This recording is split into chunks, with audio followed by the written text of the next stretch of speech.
Hey everybody, it's Safi and Marco, Dish Out on Movies, the only movie review show on YouTube to review movies in terms of food. It's just Marco here once again, and I am here to review, or start to review. I'm going to be reviewing everything that Lily Gladstone has ever been in, because as I said before earlier this month, I want to start watching movies based on actors that I like or the actors that I think are really good, and I want to see more of them. And so every month I'm going to be spending a couple of days per month just watching movies based on certain actors. And one of them is definitely going to be her because of her performance in Killers of the Flower Moon. I was like, I want to see everything else she's been in. For sure. And I did watch her short film, which maybe I will talk about that after I'm done reviewing this crappy film. Because the short film was better than this feature film that I just watched. And so I wasn't going to do a video about that movie, but now I think that it deserves it because it's better. And this movie's trash. And the movie that I'm talking about is Jimmy P, a.k.a. Jimmy P, the psychology or psychoanalogy psychology of a Plains Indian. I mean, I thought this movie would be really, really good. I saw Benicio del Toro. He's really good. I saw that it's a foreign film, so that can be a really good sign for a movie because it can mean that it's more rich in story and rich in character and not superficial and one-dimensional Hollywood movies. But wow, this movie was really, really bad. I mean, it's as I said, it's too bad because it could have been something really good. It had the potential. It's basically a true story about this guy who is an Indian, and obviously, and he's sad, and he has these headaches, and he was just in the war, and it's what's going on with him? And so he's checked into this place called the Winter Hospital. And they determine that, there's nothing physically wrong with him. So, it's got to be something psychological. And that's how they say it, too. They're it's got to be something psychological. And then it's dun, dun, dun. And that's when it leads to them reaching out to this French psychiatrist, I believe. Or he might have been something else. I don't know. I don't fucking know. I watched this movie for Lily, and I suffered through it. I was waiting. It's like when you used to see plays in school, and you had a friend in the play, and you're waiting the whole play to see that one friend in the play, and then they're there for 1 second, and they have one line "Yes, Mr. Jacob," and then they just leave. That's what this movie is like. It's you're watching this whole piece of crap just so that you can see, that one little tiny second where the friend comes in. And that never happened with me, though. I never had that experience. But that's what it's like.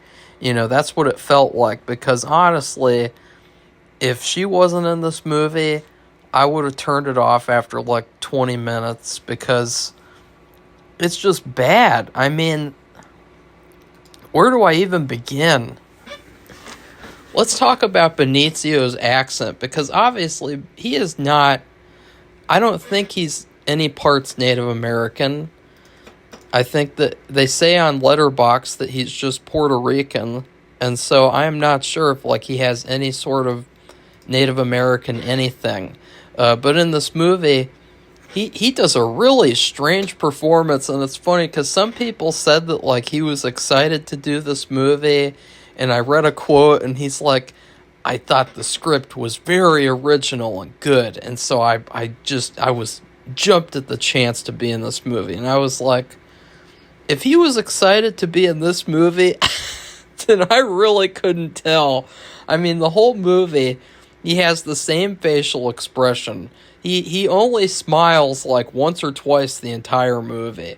I mean, you know that thing about like how Captain Feminazi, she never smiles? Like, well, Benicio del Toro doesn't smile either. Like, his fucking character, he's just like, he's got this like stone face. And you could have like a t-shirt where it's like the different expressions of Benicio del Toro. And you have like angry, sad, happy, and it's just that same face, that serious face that he always has. And he's really good though. Like, he's been at like Sicario and No Sudden Move, that was pretty good. Especially, he was really good. The Wolfman remake, he was kind of good actually. I mean, I didn't think it was that bad. He's good. So I didn't understand, like, this film was it was a misfire for sure. Because the whole movie, he's doing this really strange accent. And I couldn't tell if, like, maybe it's because he's trying to have it be like a Native American accent. I don't know if the real person talked like this. Like, I don't know if there's actual, like, voice recording of him talking like this, but the whole movie, Benicio talks like this. He's like, I had a dream, and in the dream, people talked. And I was like, what is he doing? At first, I was like, it's because one of the first lines he says, I think, is he's just sounding out his name. And he's like, I am Jimmy Picard. And I was like, okay, he's just sounding out his name, right? And then the next scene, I am Jimmy, and I get headaches, and I am sad all the time. And that's what he sounds like the entire movie. And he never has any sort of emotion or any sort of, like, there's no... After just watching that, Marnie, and seeing those incredible, like, Oscar-worthy performances from Sean Connery, and then the little girl woman, Tippi Hedren, like, after seeing those performances, this was like seeing, like, a couple of amateurs, because, like, there was no emotion from either of these people, either of these main characters, the entire film. There's all these moments where they could have emotional moments, but they don't. And then they also just cut off the scenes anyway, so that doesn't help. But we'll talk about that too. I couldn't get over Benicio's accent in this movie. Like, the whole movie. Like, could you imagine if I talked like this the whole review? Okay, let's try. Like, people would get pissed off and they'd turn off this video and they'd just be like, yeah, I don't care about that guy. That guy sounds weird. You know, because people have already said that before to me, too. Like, I used to get so many comments saying, like, you sound like you're drunk. You sound like you're this. You sound like you're that. And it's like, I don't fucking care. Like, fuck off. But, like, if people already complain, like, just imagine if I just talked like that all the time. Well, that is how he talks for 2 fucking hours, okay? 2 hours of listening to this guy go, like, I am having a dream about this problem that I faced. Like, who does that? Like, that's not how Native Americans sound. Like, is that just like some stereotypical Native American accent or something? Like, I don't understand what they were thinking with that. Like, that was really weird. There's lots of strange decisions in this movie, like filmmaking decisions. For one, there's lots of moments in the movie where they just randomly zoom into people, and, you know, with these big filmmaking cameras, you know, like, not like the the camera that I'm using for my movie, which is just my phone. But with, like, real huge regular movie cameras, it's kind of a rule of thumb that you zoom in very little. And if you do zoom in, you do it very, very slowly so that the audience doesn't really notice it. They're just riding the wave. Like in Marnie, the movie that I just watched, they had this beautiful scene where they're having this party and they slowly zoom in to these people entering the party, and it's just really, really slowly done, and it's really masterfully done. Well, in this movie, you have all these random shots where, like, they really quickly zoom into people. Like, they just go zoom, zoom, zoom. And it's like, why are you zooming into people? Like, there's not even any actual reason to zoom into them. Like, there was one part where Benicio was having, like, a moment, I guess. I mean, he was the same level the entire movie with his voice and his emotions. I couldn't tell he was having any emotion, but it's like the camera was trying to make up for his bad acting. Like, the camera person was like, you know what, this scene sucks and I'm falling asleep behind the camera here, so let's zoom into Benicio to make it more interesting than it actually is. Like, and it's a fast zoom in too. As I told you guys, usually whenever there's like a fast zoom in a movie, it's in like a horror movie and it's for like a shock, and you see like a scary thing and you do a quick zoom in. Or you see like an action movie. They do that a lot nowadays, where you see action and then they zoom in for some idiotic reason. Or you might see like a character get introduced and they do a quick zoom in of that character for like a shocking character reveal. But you never see this like quickly zooming into people for no specific reason. And in general, this movie was really stale. I mean, it has potential to be really good. It's all about, like, psychoanalyzing this Indian guy and trying to figure out what's wrong and stuff like that. But it's really muddled, and it's really stale and bland and boring. Like, the first half of this movie, I was trying not to fall asleep. Like, I watched it right before bed, and it really did make for, like, the perfect sleeping pill. Because, like, as soon as I was done with the first half, I was practically falling asleep while I was brushing my teeth before bed. Like, that's how bored I was. And I don't get bored watching movies. Like, that's bad. Like, it's very rare that I'll get bored watching a movie. For this year, I think, let's see, how many bad movies did I get bored watching? Because, let's see, 1, 2, I know this is kind of funny, 3, 4, 5, 6, 7, 8, 9, so I guess like 9 movies out of, actually 10. So 10 movies out of 92 movies. That's not very much, That's very little. So, like, even the bad movies, they don't make me bored. This movie made me bored as shit.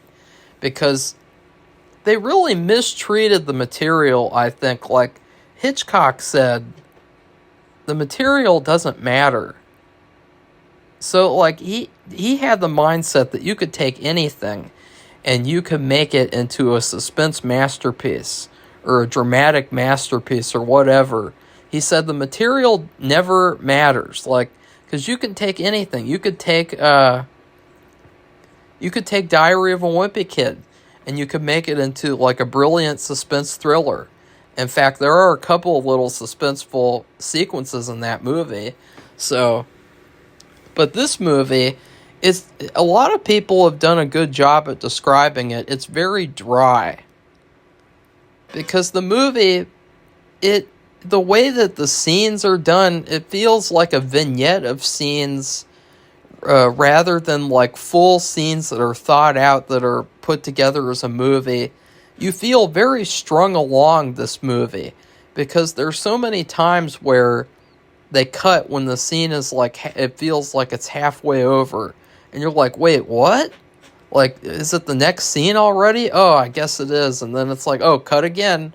And it's like, it's very, very just not put together. It feels like a craft project that was sloppily put together at the last minute. And it wasn't very well, like, put together, so it's like falling apart. And the movie really can't decide what it wants to be either. Like, does it want to be a character study? Does it want to be a movie about, like, the racism against Native American people at this time? Like, you know, they have all these little tiny, like, spurts in the movie. That's what I call them. I call them spurts. Spurts of racist encounters. Like, there's this one army doctor, and he calls Jimmy Chief. So he's like, okay, Chief, you're good to go. And then he's like, you do not call me Chief. You call me Jimmy. My name Jimmy. And there's like all these little moments of that, but that really doesn't add up to anything.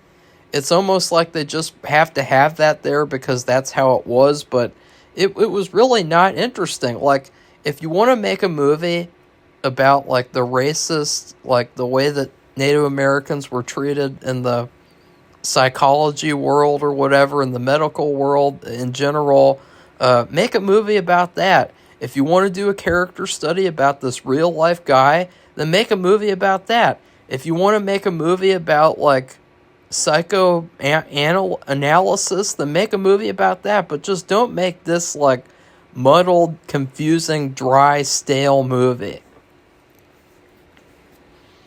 Like, the movie really doesn't have a leg to stand on. It's very weak, which is funny because, you know, the psychiatrist, he calls Benicio del Toro's character, like, he's like, he can't stand up on his own 2 feet, and then Benicio's like, I was watching this marionette show, and the marionette's legs couldn't be put up straight without the guy using the strings. And he's like, that reminds me of myself. So Jimmy compares himself to a marionette puppet. And I think that the movie is like a marionette puppet that is like just so weak that it can't stand up for itself. Like, it feels like it should have. You need to be a lot more confident when you make a movie like this too, because this is already a very niche movie. You know, there's not going to be a lot of people who rush to see a movie about the psychoanalysis of an Indian guy. Like, that there's just not, like, no matter who it is, like, it's just a niche genre. But then you make it even more niche by making it trash. Because then you're going to have all these people who say that it's boring and bad. And then you're going to have like 5 people who say it's actually really, really good. And that's just not good. And God, what else? I mean, most of the movie is just Benicio talking about stuff in his childhood, stuff that he's dreaming about. It's stuff that happened recently, and there's this one part too where the psychiatrist's girlfriend, she travels to see him, and she's with him, and they have these boring scenes of them together, and I guess you're supposed to care about that, but I didn't give a flying fuck about anything in this movie. And then she literally just abandons him. Like, she just leaves. And I was like, why is she leaving? She came all the way here from France all the way to Montana, I believe. I don't know. I think it was filmed in Montana, but I don't know where this was, because I couldn't keep track. This movie was so bad. But she just leaves him for no reason. And I was thinking, is it because of all the time that's passed in this movie? Because I couldn't figure out how much time has passed. They acted like it was taking place over years. But to me, it felt like it was taking place within like 1 month or so. Like it really didn't feel like a long time. And I was really just frustrated with how scenes just randomly cut when they're halfway through. Like there's no flow in this movie. Everything just happens very randomly and just very slowly and boringly. And I mean, I wonder what the pitch was for this movie too, because did the person pitching this movie, was he really that good in the pitch room that he got to make this? Because like the way that the movie's written, I just couldn't even imagine like seeing the pitch for this movie. Like, because I guess I could pitch the movie and make it sound good, but then it's not good at all. It's just the opposite of good. It's bad. And so what else happens that I should discuss? Well, there's a lot of stupid quotes too, like a lot of quotes that sound really bad. Like at one point, the stupid doctors say like, "Do Indians commit suicide?" Like that's such a stupid question to say. Like I couldn't believe that. Do Indians commit suicide? Like who the hell says that? Like, that is just completely idiotic. Ugh. So what else should I talk about? Because I'm starting to get at the end of my rope here, and I want to talk about good things. I don't want to talk about bad things. I want to talk about good movies and good shows. I guess we'll get to Lily. There's this moment in the movie where he's talking about how he was with this woman and she's kind of nice, actually. Like she's a catch for sure, and he has a baby with her, and then he just kind of ignores her and he won't marry her, and then they have this whole trial where they determine that it was his baby, and she says that she still wants to marry him. And then she gets married to this other guy, but she still loves Jimmy, and she wishes that Jimmy would be with her instead. And then she's going to have an operation to remove gallstones, and she wants Jimmy to be there with her instead of her own husband. And it's like, God, this actually could have been a movie. You know, like this is a very sad story and a very good story right here, of this idiot guy not marrying this perfectly attractive woman, and he already had a child with her, and then she dies tragically when she has the operation, and I guess he never is with her in the hospital either, but he was going to visit her after her operation was over, and then this is where Lily comes in. So he's at the train station or something, and he's like, and there was this girl at the train station, and she was a friend of the woman's. And then you see, and she's right there, and I was like, oh yeah. And I was like, here we go. And then immediately, as soon as she came on, she left. Like, it was shitty, too, the way that they filmed it, because, like, as soon as you see her, her back is turned to the screen when she's talking. And it's like, well, fuck you, too. Movie makers, like, why don't you show these actors' faces? Like, you're showing Beniccio's stone face the whole movie. Why don't you show hers? And then they show her, and she starts crying. And she gives him the news that his woman is dead. And then it's over. That's all that there is of her in this movie. And I was like, whoa. Because at this point, I was already like an hour and 30 minutes into the movie. And so at this point, it was too late to bail. It was too late to jump out of the train and watch something else. Like, at this point, I had to finish this movie no matter what. So it was extremely disappointing that after all this time has amounted, you get this one little tiny scene with her, and she just does this one line and she cries, and then boom, that's over. It's like, that's how shitty it was. I couldn't believe it. Why don't you put the good actors in this movie and let them act more? I mean, I couldn't believe that. That was so disappointing.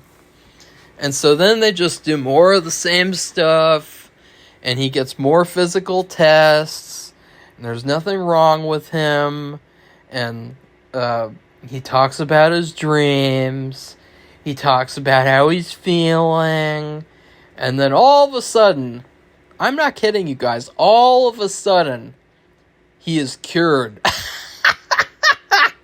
He is cured. He's in front of this board of doctors, and they're like, "We would like to discuss the success of your treatment." I was like, "What the fuck?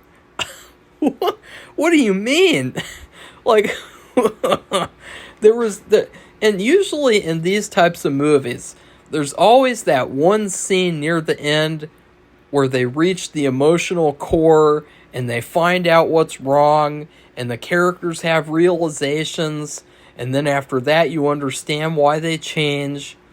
But in this movie, there's no scene like that at all. You know, like in Marnie, there's the scene at the end where she finally remembers what happened as a child, and it's a very climactic scene, and it's a perfect scene to end the movie on, kind of, except it's really not. But in terms of like a psychological thriller, it is. This movie has none of that. It has like a couple of scenes that are, I guess, they're hitting the emotional core, I guess. I didn't really understand. But then all of a sudden he's cured. And it was like the movie was just flicking me off through the screen. Like, that's what it felt like. And then he gets one final physical test. Or I guess it's a procedure where they're blowing air through his spinal cord to see if his brain is attached to his spinal cord okay or something, and he's fine. So then at the end of the movie, he just leaves. He just leaves and goes back home, and that's that. And then they have one final scene, because he did not take care of his daughter after the wife died, or after the girl died, who he did not marry because he's a Nimrod. And he visits her at school, and he's talking to her about her coming home to him.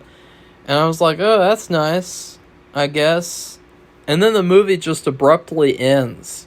And I'm not kidding you guys, when I mean abruptly, I mean abruptly ends.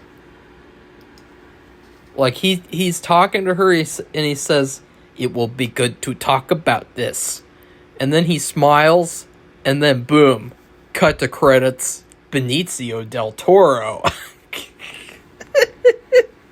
Like, what a shitty movie this was. Like, just what a boring waste of time this was. Like, I can't believe, like, does somebody have, like, a good psychological thriller that they know of like this, where, like, you have somebody and they get psychoanalyzed, and it's really, really good and intense and emotional, dramatic?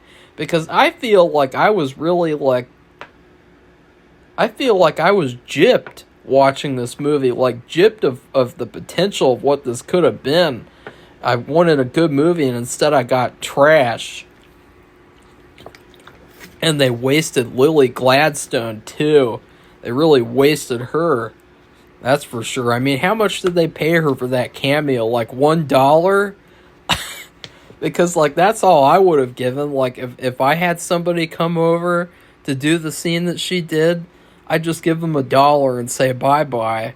Because, like, that was nothing. Like, that was really trash. So this movie, it was a big waste of time. I shouldn't have even watched it, but I'm going to watch all of them. I'm telling you guys. And I'm being serious about this. I'm not going to wimp out on it. I'm going to watch every one, no matter how bad it can get or how good it can get. In terms of food, because I want to talk about the short film, because the short film was actually, she's in the whole thing, and it was a lot better than this. This movie, it made me think about the dark age of this year, which was like from April all the way until late August. The dark period, the dark ages. When I was at first, I was having blood pressure issues, and even though I was taking medication, I was still having to like watch what I was eating and do all this stuff to try to keep my blood pressure low, which was really queer because, like, the stupid doctor kept on saying that, like, I have to wait, like, 7 million weeks for the medication to work, and it's like, that's just a bunch of bullshit, because as soon as I got the bigger dose and then I got the different medication, it worked, like, immediately. Like, the blood pressure went down immediately. There was no waiting period of waiting 6 weeks for it to work or whatever bullshit. So that was horrible. Just having to suffer through another month of just waiting around for the medication to work. I mean, what a bunch of bullshit that was. What a complete fucking waste of my fucking time that was. And during that time period, I had to suffer through what I was eating. I had to get this gross, low-sodium food that tasted like a donkey's ass. And I got this fucking meal from Kroger. And it's the worst frozen meal I've ever had. And I tracked it down just for you guys. Just for you. Healthy Choice Cafe Steamers Chicken Margarita with Balsamic Frozen Meal. Ugh! Okay, what this is a grilled chicken breast. Yeah, right.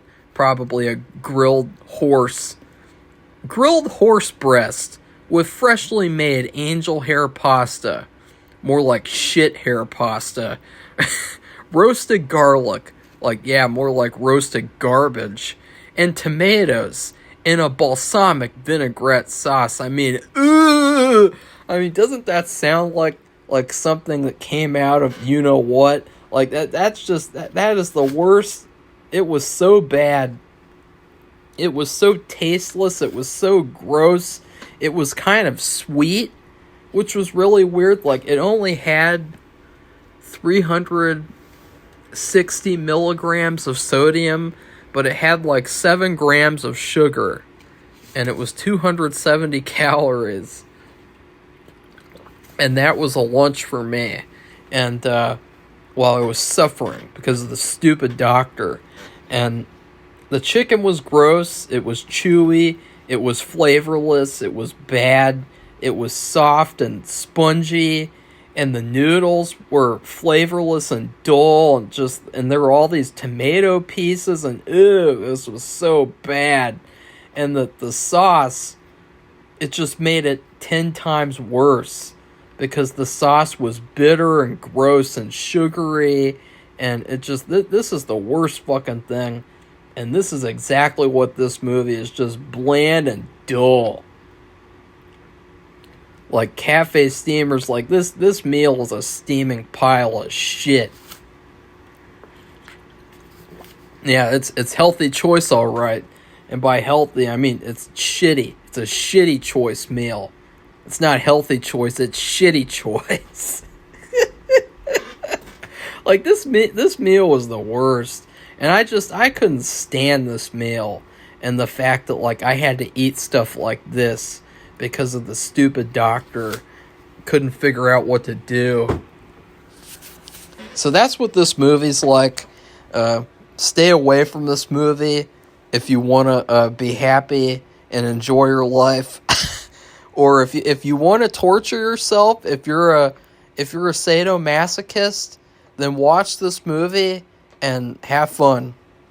Have fun torturing yourself, because I got nothing out of this movie.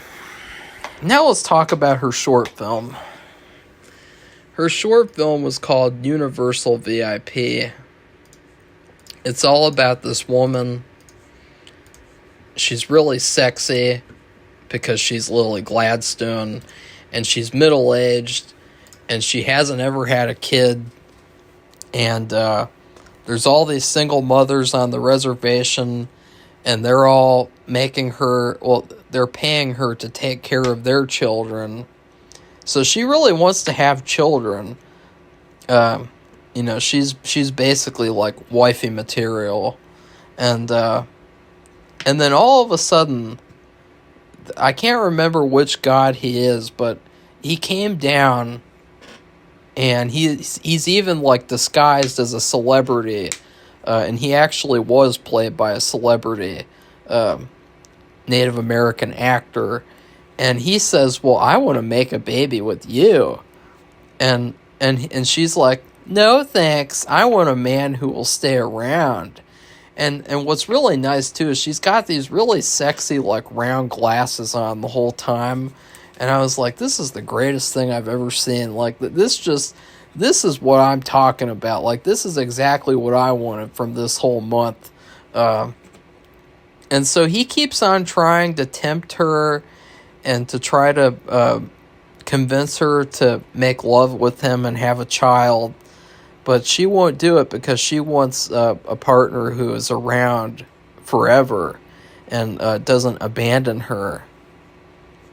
And then he just leaves, and that's it. And so that movie was really, really good. I mean, that short movie. And I thoroughly enjoyed that. I mean, I would give that an A+. It's a short film, so I don't rate it in terms of food, but I give it an A+. So if you guys want to see something with her, then check out that short film and ignore this movie. Just, there's better Benicio del Toro movies out there, and don't waste your time with Jimmy P. I mean, it's called Jimmy P, for fuck's sake. I mean, his name is Jimmy Picard. Put the title as Jimmy Picard. I mean, you have to say Jimmy P. I mean, this movie is P. Like, this movie is just, like, it's the worst. So please like this video and comment and tell me what you think of bad movies. And then please subscribe to our channel if you'd like to see more honest movie reviews like this. I'm so excited to watch Hell's Kitchen tonight to make up for this bad movie. Because if there wasn't Hell's Kitchen on tonight, I would have found another movie and watch that just to make myself feel better. So goodbye, everybody. See you soon.